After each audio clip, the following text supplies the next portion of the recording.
ખબરોમાં બન્યા રહેવા માટે બેલ આઇકોન દબાવો અને એબીપી અસ્મિતાને સબસ્ક્રાઇબ કરો। દિવાળીના પર્વને આડે હવે ગણતરીના દિવસો રહ્યા છે ત્યારે આજે પુષ્ય નક્ષત્ર છે। સોનાની ખરીદી તેમજ ગૃહપ્રવેશ સહિતના શુભ કાર્યોની શરૂઆત માટે પુષ્ય નક્ષત્ર અતિ ઉત્તમ ગણાય છે।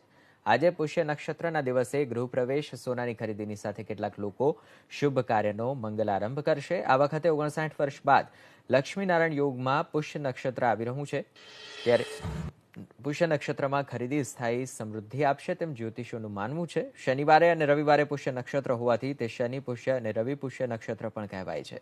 સોના ચાંદીની ખરીદી માટે એડવાન્સ બુકિંગ પણ થઈ ગયા છે તો વેપારીઓને 100 કરોડ જેટલું વેચાણ થવાનો અંદાજ છે।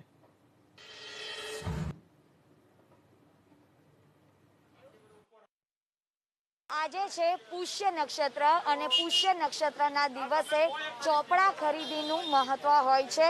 શુભ મુહૂર્તમાં જે વેપારીઓ હોય છે તે ચોપડા પૂજન માટેની જે ચોપડાની જે ખરીદારી હોય છે તે કરવા માટે આવતા હોય છે। ખાસ કરીને અત્યારે અમે લોકો આવી ગયા છે અમદાવાદના ગાંધી રોડ પર અને આપ જોઈ શકો છો કે અહીંયા આગળ જે વેપારીઓ છે તે ચોપડાની ખરીદારી શુભ મુહૂર્તમાં કરી રહ્યા છે। આપણી સાથે જે વેપારી છે તેમની સાથે વાત કરીશું કારણ કે તેઓએ જે રોજમેર ખાતું છે જે જમા ઉધારનું જે ચોપડા હોય છે તે અહીંયા આગળ લીધા છે અને તેને અહીંયા આગળ જે વેપારી હોય છે તે તેમને પૂજન કરીને અને જે ચોપડા હોય છે તે તેમના હાથમાં આપતા હોય છે। આપણે સૌથી પહેલા તો જે વેપારી ચોપડાની ખરીદારી કરવા માટે આવ્યો છે તેની સાથે વાત કરીશું।